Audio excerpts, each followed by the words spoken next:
The clink of Aunt Carol's wine glass echoed through the private dining room just before she delivered the blow. The overhead chandeliers cast warm gold across the linen tablecloths, but her voice cut through it like a cold draft. "Alex, honey, we all care about you too much to keep pretending this is working." The room went still. Forks paused mid-air.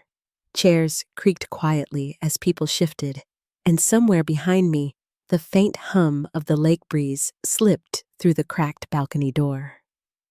Her gaze held mine with the same stern patience she used when I was 11 and forgot to set the table at Thanksgiving. "This whole entrepreneur thing you're chasing, it isn't real. It's playing pretend." The word pretend hit harder than she expected. I felt the warmth of the room drain, replaced by the slow spread of embarrassment crawling up my neck. Uncle Robert nodded, swirling his bourbon, as if he were confirming a diagnosis. Cousin David leaned back, eyes soft with pity, and Jessica looked like she wished she could disappear into her expensive graduation dress. Their voices blurred into murmurs around me, low sympathetic relieved sounds, as if someone had finally said what they'd all been thinking. I stared at my untouched plate, while the smell of roasted salmon turned metallic in my nose. My chest tightened. They didn't know the numbers I'd reviewed that morning, the emails waiting in my inbox, the decisions that could move markets. All they saw was the seat I occupied at the end of the table, and the version of me they'd built in their minds years ago. Before we go on, tell me where you're listening from, and hit that like and subscribe button if you've ever felt overlooked by the people who should have cared for you. My name is Alex Parker. I'm 29 years old, and if you'd asked anyone in my family, they'd tell you I've been wandering ever since college. That's the word they like to use. Wandering. As if the glow of the computer monitors in my apartment and the hum of late-night strategy calls were signs of being lost rather than building something real. I live in a modest one-bedroom in Madison, Wisconsin. Thin carpet, old heating vents that click every time they turn on, and a desk that's seen me through more 2 a.m. breakthroughs than I can count. From the outside, my life looks quiet, maybe even ordinary. But inside those walls, the air always carries a faint mix of coffee and cold electronics, my comfort zone since the day I graduated. My family never understood it. Growing up, the Parkers ran on hierarchy. Success meant something you could point at a degree from a school with a recognizable crest, a job with a corner office, a business with a sign on the door. My cousins fit perfectly into that mold. Jessica, with her polished MBA track, David, with his real estate empire in progress. But me? I didn't fit. Not because I wasn't trying, but because I wasn't trying their way. The older I got, the more invisible I became in family conversations.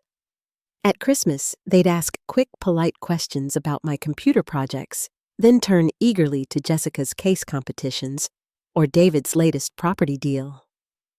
At Easter brunch last year, I'd started explaining a new digital platform I was building when Aunt Carol interrupted me to ask Jessica about her summer internship. The air that morning smelled of maple syrup and fresh flowers, but all I could feel was the familiar pinch of being edited out. It didn't matter what I accomplished, they always saw me as the kid who couldn't pick a lane. So when we gathered at Rosewood Manor for Jessica's graduation dinner, I already knew my role. I was the quiet one, the outlier, the relative they'd pat on the shoulder before turning back to the real achievers. The room smelled of lemon candles and expensive wine. Soft music drifted from the hallway. Every detail screamed celebration. But the moment Uncle Robert asked, "Still working on your little projects?" I felt the same old weight settle in my stomach. His tone was gentle, but the pause before little made the words sting. And when Aunt Carol chimed in, leaning close, fingertips grazing the rim of her glass, I knew what was coming long before she said it. "Stop playing pretend entrepreneur. Get a real job like normal people." It should have made me angry. It should have made me snap back, defend myself, tell them exactly what I'd built while they weren't looking. But instead, I felt something else, a quiet, settling kind of stillness. Because I knew a truth none of them could even imagine. A truth that hummed beneath my calm expression like electricity behind drywall. I didn't argue. I didn't defend myself. I just told her good advice and watched her sip her wine, pleased with herself. But as the night went on, and their chatter filled the room with talk of bonuses, mortgages, and vacation plans, I felt the smallest spark ignite somewhere deep in my chest. It wasn't rage. It wasn't hurt. It was the beginning of something sharper, something patient, something that would change everything. And a week later, that spark would grow into a revelation none of them were prepared for. At 10 years old, I stood at the edge of my aunt's backyard, while the smell of charcoal and sweet corn drifted through the heavy July air. Everyone else was gathered around the long picnic table under the string lights laughing as Jessica passed out hand-drawn invitations she'd made. Only for the big kids club, she said proudly, her voice ringing over the pop of sparklers. I stepped forward, hopeful. But Aunt Carol gently blocked my hand with the back of her fingers, her wedding ring cool against my skin. "Maybe next year, sweetheart," she murmured, her smile soft, but her eyes already sweeping past me. The other kids didn't even look my way. The lights shimmered above them as they leaned close together, their shadows stretching across the grass.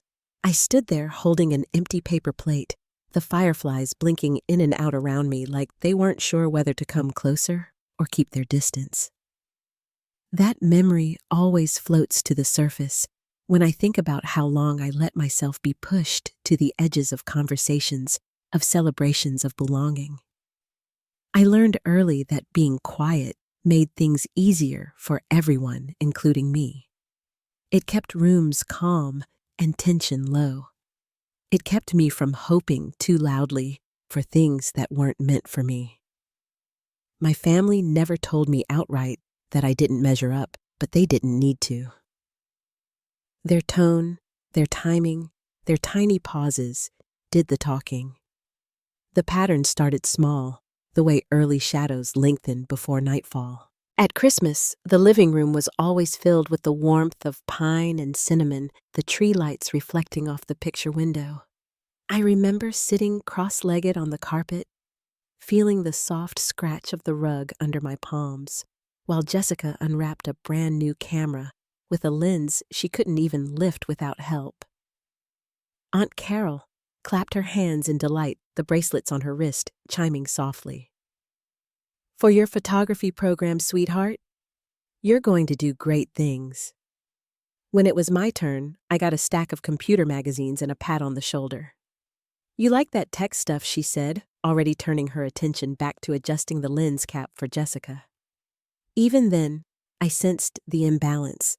Not resentment, just the quiet understanding that some futures were worth investing in and some were worth humoring. As I grew older, the divide widened. At family dinners, the air was always thick with the smell of roasted meat and the low rumble of conversation. David talked about the houses he'd toured, how the hardwood floors shone under the afternoon light, how the market was shifting in his favor. Jessica talked about internships, networking events, professors who encouraged her to aim high. When the table turned to me, the mood softened into gentle tolerance. "Alex is still figuring things out," Uncle Robert would say, always with that same warm chuckle, as though my entire life were a minor detour on the highway of adulthood. Everyone nodded. No one asked questions. It was as if they all silently agreed that my lane was the slow one. I told myself it didn't bother me. I told myself their expectations didn't shape me. But the truth is, it seeps into you like cold air through a cracked window. You get used to shrinking just a little, speaking a little less, offering fewer details so people don't have to squint to understand you. You learn to read the room, to soften your ambitions, to disguise success as a hobby, because that keeps the peace. By college, the habit was ingrained.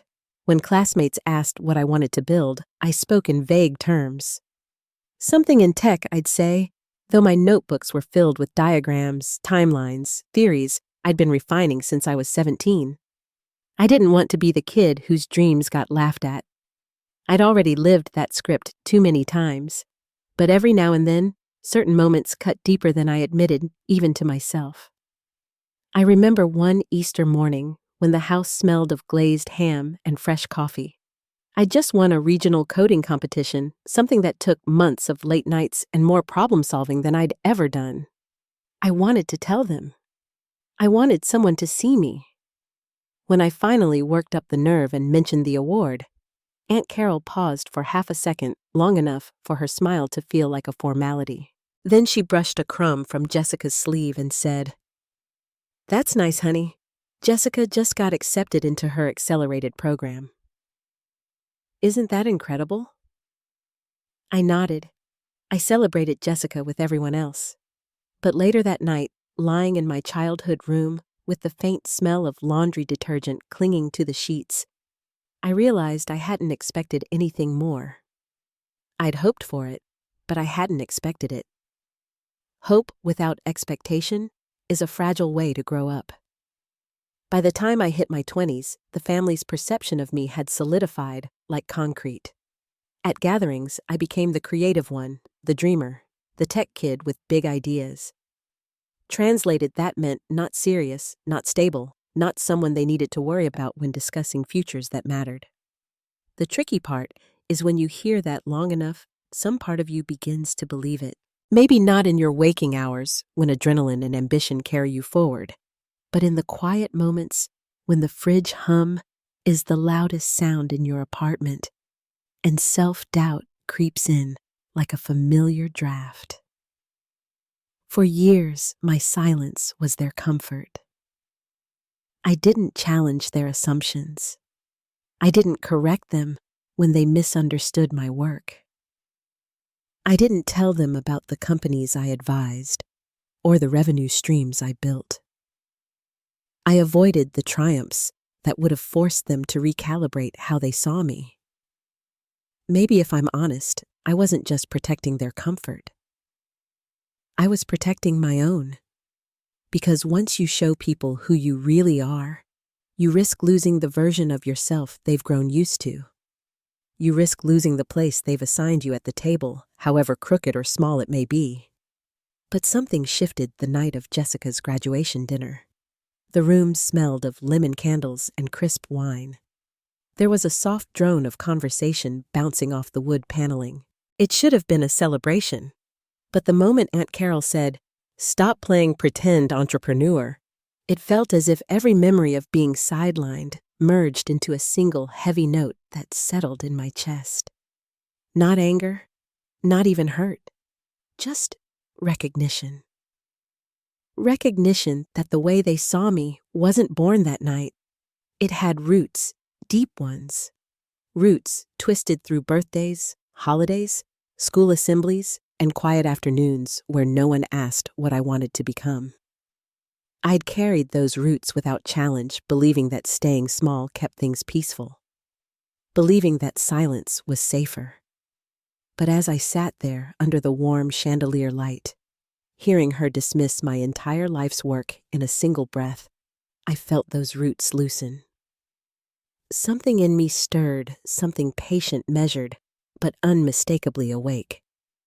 Because the truth was beginning to surface, and in the days ahead, that truth wouldn't just change how they saw me. It would change everything they thought they knew about the world they were standing on. The portfolio dashboard flickered softly in the dim light of my apartment as I scrolled through the hospitality sector reports. At first, I wasn't looking for anything unusual, just the late-night ritual of checking numbers, making sure the day's movements matched my projections. But then a red indicator blinked at the corner of the screen. I clicked it. A list of companies slid open like a curtain, each tagged with a notification, funding withdrawn. Institutional backing dissolved. Credit stability compromised. I refreshed the page. The numbers dropped again, dozens of suppliers, service vendors, maintenance networks, all connected by a web I hadn't noticed before. My cursor hovered over one entity, then another and another. Names I recognized from overhearing Aunt Carol at family dinners. Linen companies she trusted, food distributors she'd bragged about, tech service contracts she called necessary evils. The screen felt colder suddenly, the blue light washing over my fingers as the realization formed. A final notification appeared. Divestiture, complete, $750, $1,000, reallocated. I leaned closer, heart clicking in my chest, like something mechanical and fragile. Every company in that collapsing chain, every supplier Morrison Hospitality depended on, each one had been tied directly to my own portfolio. And I had just pulled the plug without realizing the full reach. The room fell silent except for the low hum of the heater and the faint tapping of winter rain against the window. My finger stayed on the mouse, frozen as the weight of the truth pressed in. For a long moment, I didn't move. I just watched the notifications continue to update like a slow unraveling. It was strange how quickly clarity can settle over you once the initial shock loosens its grip. What I saw on that screen wasn't just a financial event. It was the exposed wiring behind a life my family thought they understood. And for the first time, I saw how deeply my world and theirs had been intertwined without them or me ever realizing it. I knew my portfolio was powerful. I knew the capital I moved could shift whole sectors. But I hadn't expected it to connect so precisely, so surgically to the foundation of Aunt Carol's business. The patterns stared back at me with a kind of cold logic. For years, her hotel chain had relied on traditional suppliers companies I'd been tracking, analyzing, and eventually divesting from as the market shifted toward digital transformation. None of it was personal. But the effect was, as I clicked deeper into the reports, the connections grew clearer. Morrison Hospitality's biggest linen provider, gone. The restaurant supply chain she used for 6 of her Midwest hotels finalized bankruptcy that morning. The maintenance management company that handled her renovation projects, financially distressed for months now, collapsing under market pressure. It was all tied to the $750 million divestiture I had executed just days earlier.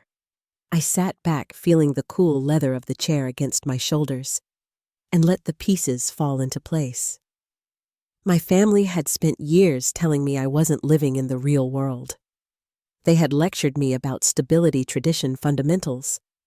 They had spoken with an authority that ignored everything I'd built in silence. But the truth spread in front of me like an illuminated map. I had become the market force they feared without ever raising my voice. As I scrolled through the data, memories slipped into the edges of my thoughts, little moments I'd brushed aside at the time. Aunt Carol complaining about rising insurance rates last winter. Uncle Robert mentioning supplier delays 2 months ago. Jessica joking during Christmas that her mom's business needed a younger voice to help navigate new software. I'd heard all of it in passing, never realizing it wasn't random noise. It was the beginning of the shift I had helped create. My phone buzzed on the desk, the vibration rattling against a stack of notebooks. A new email. Institutional Impact Summary, Hospitality Sector Decline. The subject line alone felt like a hinge turning. I opened it, and the screen filled with charts, red markers, trend lines dropping in perfect alignment with my own investment decisions. A chill moved across my arms. It wasn't regret, not quite. But it was a strange sensation seeing the invisible reach of choices I had made alone after midnight, with only the quiet of my apartment as witness. My gaze drifted to the corner of the screen where the timestamp showed I'd approved the final divestiture at 2:14 a.m., just 2 nights earlier. I remembered the soft hum of my refrigerator, the faint scent of coffee lingering in the air, the silence so complete I could hear my own breathing. I hadn't known, couldn't have known, how directly it would land at my family's doorstep. But now that I did, the truth felt like a doorway, I had no choice but to step through. The messages from earlier that day replayed in my mind. Aunt Carol's voice tight with stress, asking if I knew anyone in finance. The tremble she tried to hide when she said suppliers were failing. The silence on the phone when she admitted her bank had called.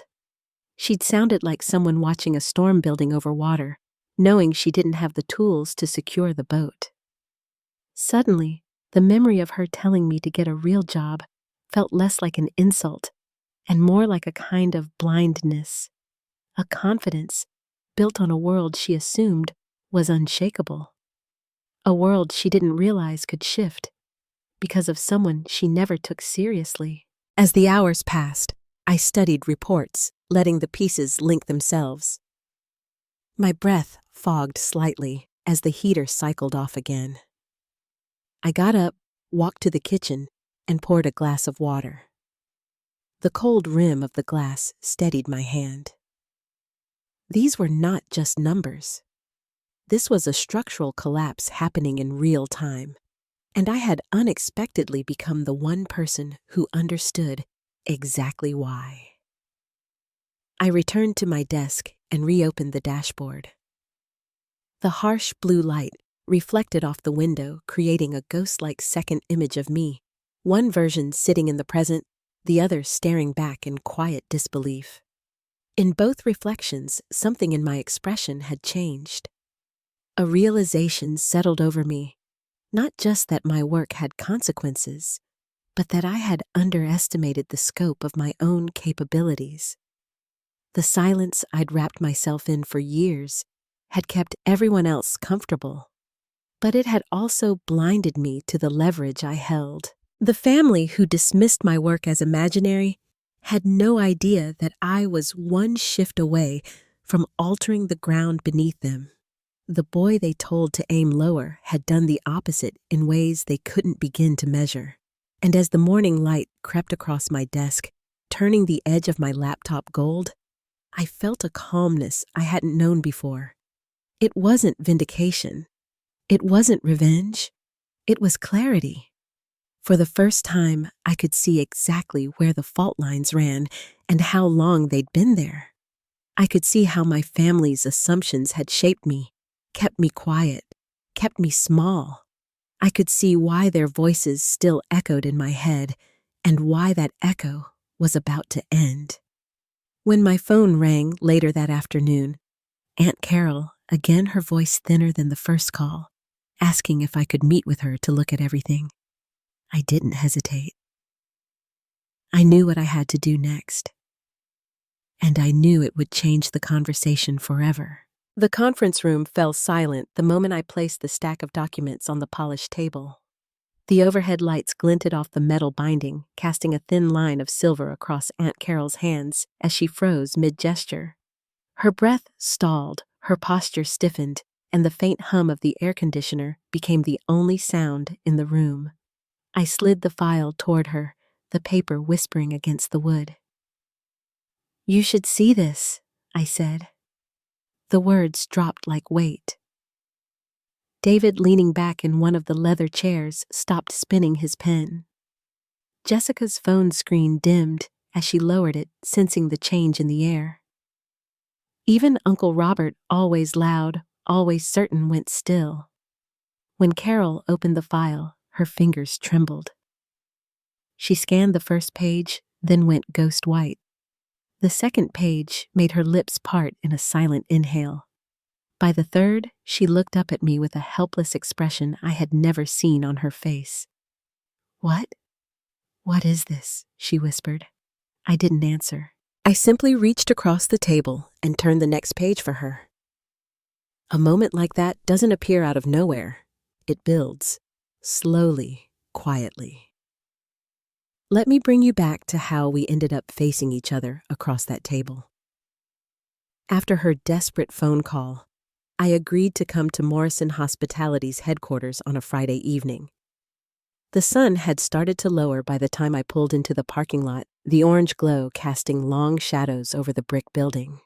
Inside, the air smelled faintly of copier toner and old carpet. The silence of a workplace after hours wrapped around every hallway. I walked into her office carrying my laptop bag and a folder I hadn't planned on showing her unless it became absolutely necessary. It held everything: financial analysis, supplier histories, institutional movements. And in time, something else I found that morning. Carol was already seated at the table, hands clasped tightly, knuckles pale. She looked smaller than I remembered, swallowed by the worry she'd been trying to hide all week. "Thank you for coming," she said quietly. The usual authority in her tone was gone, replaced by something raw. I nodded, took a seat across from her, and opened my laptop. As the soft glow lit the table, she leaned forward, almost desperate for hope. I walked her through the numbers, the market shifts, the supplier failures. She listened in stunned silence. "How do you know all of this?" she asked finally. That's when I opened my bag and pulled out the folder. Truthfully, I hadn't intended to show it. Not until I found something that morning, something that reframed everything. The folder didn't just hold evidence of the collapse. It held a paper trail I hadn't noticed until I dug deeper into supplier histories. A pattern emerged: payments delayed, contracts, renegotiated fees, added quietly to Morrison hospitality accounts. At first, I assumed the suppliers were squeezing the business under pressure. Then, I found the transfer logs. Subtle, hidden in operational expense lines, but unmistakable funds routed through a service intermediary. And the intermediary traced back to someone in Carol's own office. Someone she trusted. Someone who had been draining Morrison hospitality long before my divestiture ever shook the industry. I didn't tell her right away. I needed her to understand the larger picture first, to see the cracks before I exposed the cause. So I waited until that conference room filled with the people who had always judged me. Until Carol, Robert, David, and Jessica were all there, expecting clarity, guidance, maybe even rescue.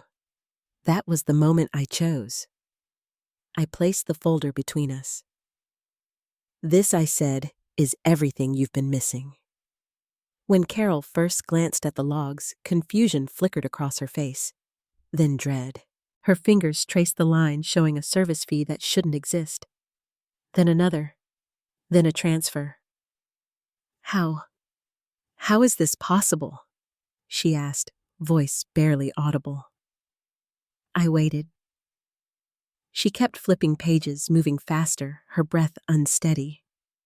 A sheen of sweat formed at her hairline under the bright fluorescent light. Then she reached the part I'd held aside until the right moment: the intermediary's corporate paperwork. Her eyes widened, and when she saw the name of the authorized signatory, her voice cracked. Uncle Robert's chair screeched back as he stood abruptly, the noise slicing through the silence. His face flushed red, then drained. The room seemed to tilt slightly as everyone realized what they were looking at. "Carol," he stammered. "This isn't Alex's twisting the numbers." I shook my head calmly. "These are your signatures, dated across 6 years.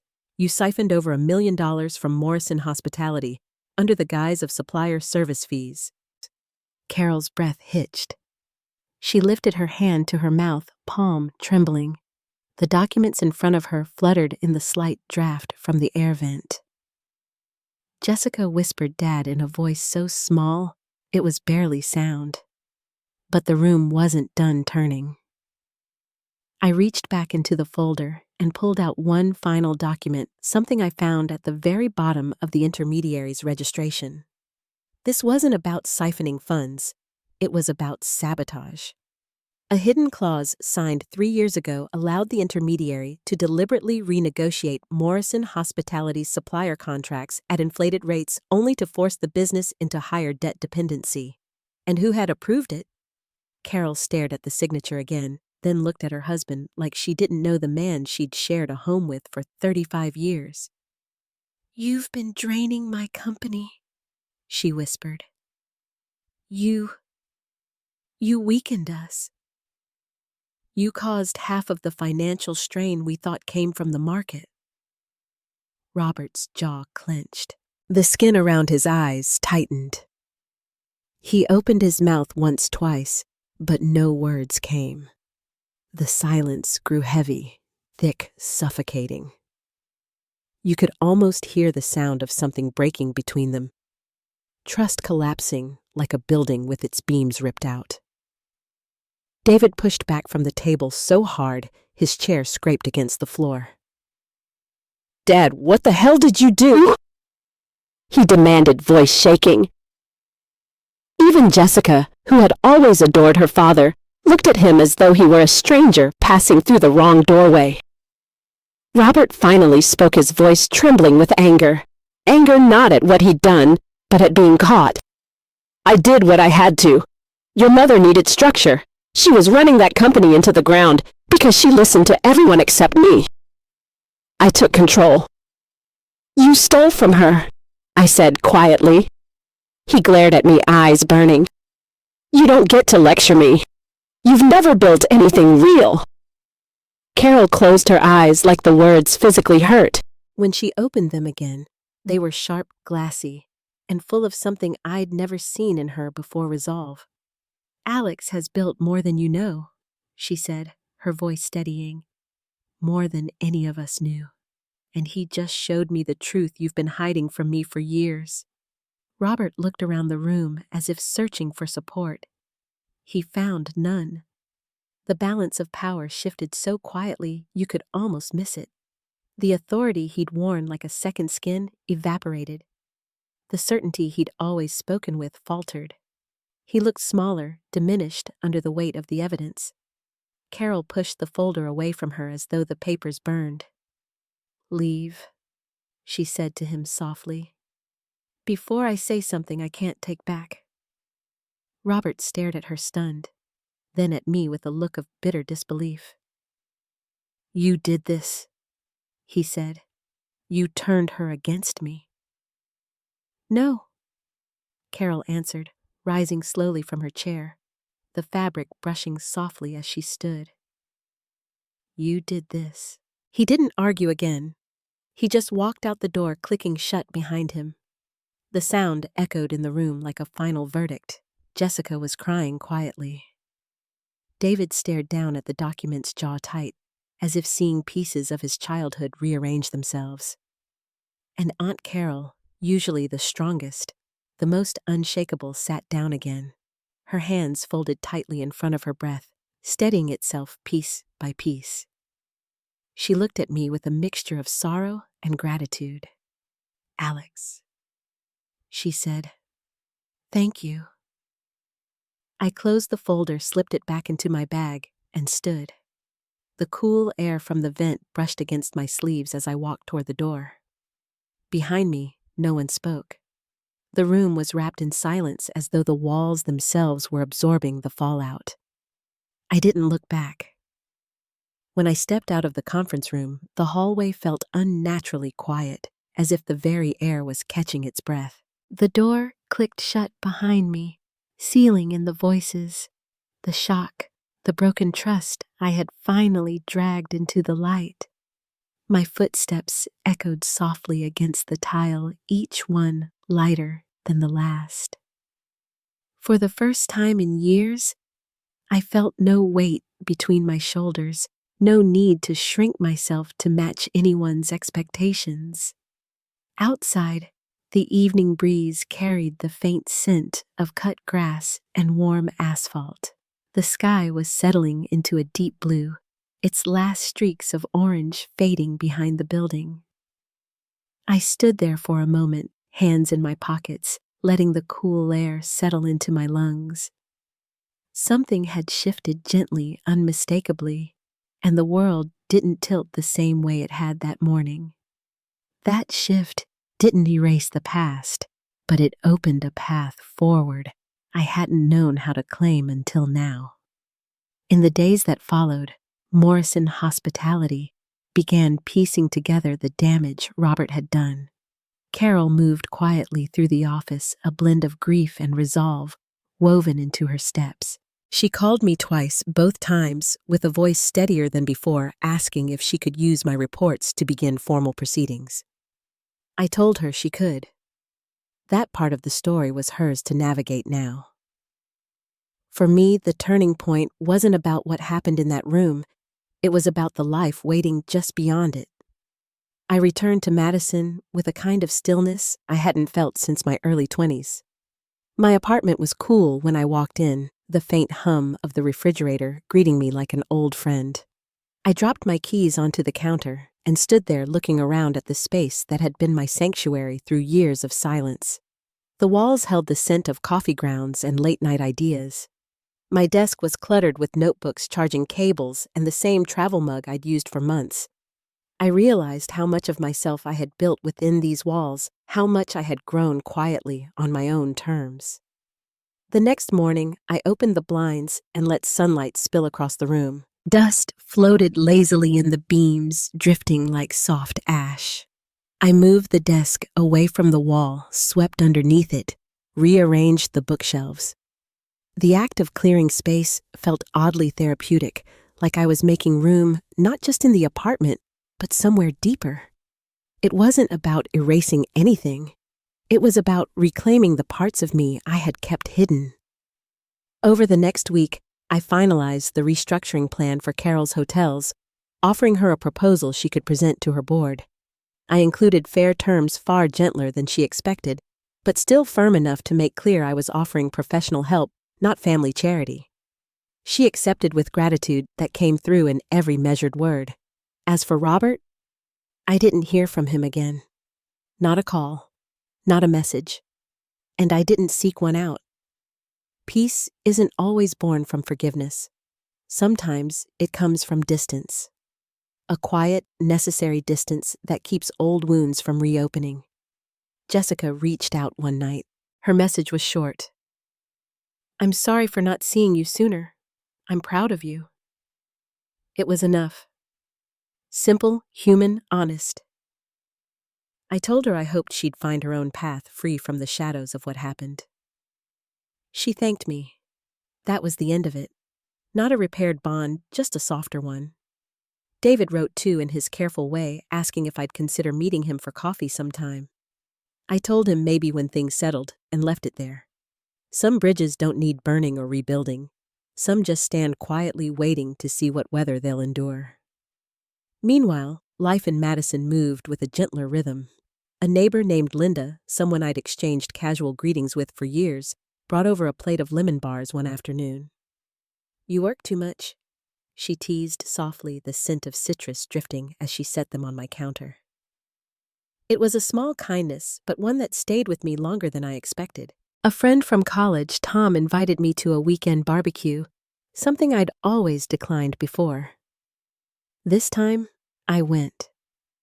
The afternoon sunlight glowed warm against the wooden deck, and the sound of distant laughter mixed with the smell of grilled vegetables.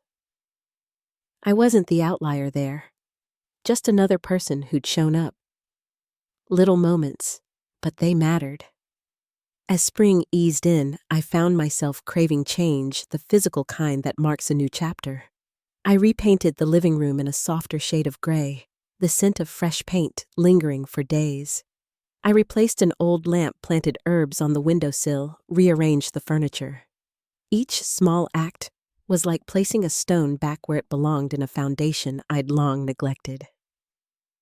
One afternoon, I drove to a quiet lakeside trail just outside town. The air was cool, carrying the scent of pine and damp earth. As I walked, the lake shimmered in the late afternoon light, its surface rippling with every soft breeze. For a long time, I stood there watching the water move, simple, rhythmic, unburdened, and felt something inside me fall into the same gentle pattern. I wasn't walking away from my family. I was walking toward myself. The portfolio continued to grow steadily. Opportunities Rebecca sent me were sharper, more aligned with the future I wanted to shape. I took on fewer projects, but invested more deeply in the ones that spoke to me. Real work, real impact, but no longer fueled by the need to prove anything. One evening, as I sat by the window with a warm cup of tea, my phone buzzed with a message from Carol. Just 4 words, thank you for everything. I stared at the screen for a moment, then typed back a simple reply. You're welcome. Sometimes closure doesn't need a speech. As the weeks passed, I realized something else too. My silence had never been the problem. It was the story I allowed my silence to tell. I wasn't the lost one at the end of the table. I wasn't the boy shuffled aside at family gatherings. I wasn't the pretend entrepreneur or the dreamer who needed correcting. I was someone who built a life that no one saw coming. Someone who found strength in stillness and clarity in patience. Someone who learned that success doesn't require applause, just honesty. In the end, the truth wasn't meant to humiliate anyone. It was meant to free me. And as I look back on everything now, the quiet hurt the years of doubt, the moment the room fell silent under the weight of what I revealed. I understand something I didn't before. Healing doesn't happen in the explosion. It happens in the calm that follows when the dust settles and you finally see yourself clearly. Sometimes the life you rebuild is the one you should have lived all along.